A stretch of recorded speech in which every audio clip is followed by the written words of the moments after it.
Rome. 69 CE, a city in chaos, a year that would come to be known as the Year of the Four Emperors. Amidst civil war, betrayal, and blood in the streets, one man gorges his way to the throne and eats his way to infamy. Who was Vitellius?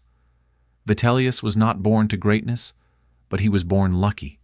Well-connected, gluttonous, and cunning, he rose through the ranks under the emperors Claudius and Nero, not by brilliance in battle or brilliance in politics, but by charming the right people and eating with the right people. By 69 CE, following the suicide of Nero and the brief reigns of Galba and Otho, Vitellius became emperor after his legions in Germania declared him so. But once in Rome, he didn't just seize power, he indulged in it. Vitellius, the gastronomic gladiator. Vitellius was obsessed with food. Ancient sources like Suetonius paint him as a man whose stomach ruled his statecraft. He reportedly held up to 4 feasts a day, each one grotesquely luxurious and wildly expensive. But this wasn't your average Roman banquet. Oh no. According to Suetonius, Vitellius would command that live animals, boars, flamingos, ostriches, peacocks, even exotic sea creatures, be marched into his dining chamber, only to be slaughtered on the spot and served immediately.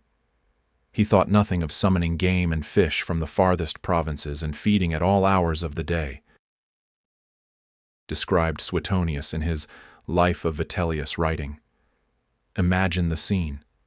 An imperial dining room turned miniature coliseum of carnage. Servants scurry. Cooks sharpen their knives. The emperor, reclining on silk cushions, watches a dozen chefs descend upon a terrified animal, its meat grilled or boiled before it even stops twitching.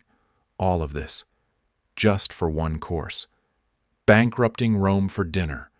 One of his most infamous dishes, a giant pie called the Shield of Minerva, reportedly containing pheasant brains, flamingo tongues, lamprey livers, peacock brains, all sourced from the furthest reaches of the empire.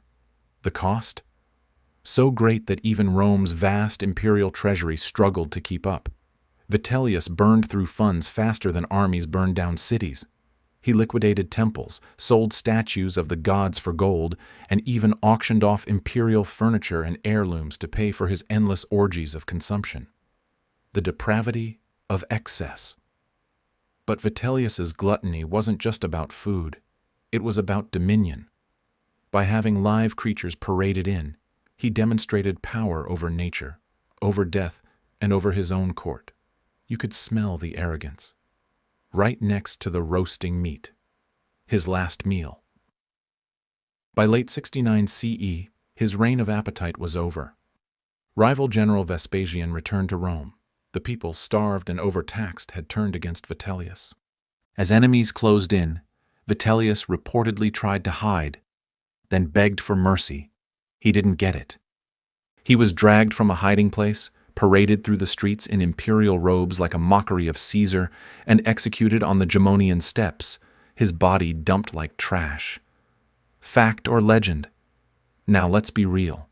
Some of this, especially the paraded animals and brain pies, comes from Suetonius and Tacitus, writers who loved a good scandal. Suetonius especially had a flair for gossip and grotesque detail. Could they have exaggerated? Absolutely. But is there truth behind it? Almost certainly. Vitellius's excessive banquets are corroborated by multiple ancient sources, and his brief, destructive reign makes it very plausible that such displays of luxury and waste actually happened, especially as Rome teetered on the edge of collapse.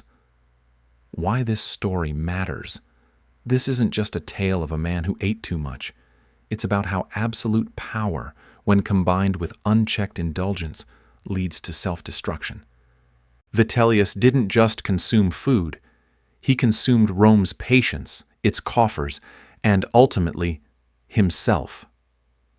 So next time you sit down for a feast, remember, one emperor once ordered his dinner to walk into the room and watched it die just to feel alive. Vitellius, the man who ruled Rome like a dining room and learned too late that empires can't be digested.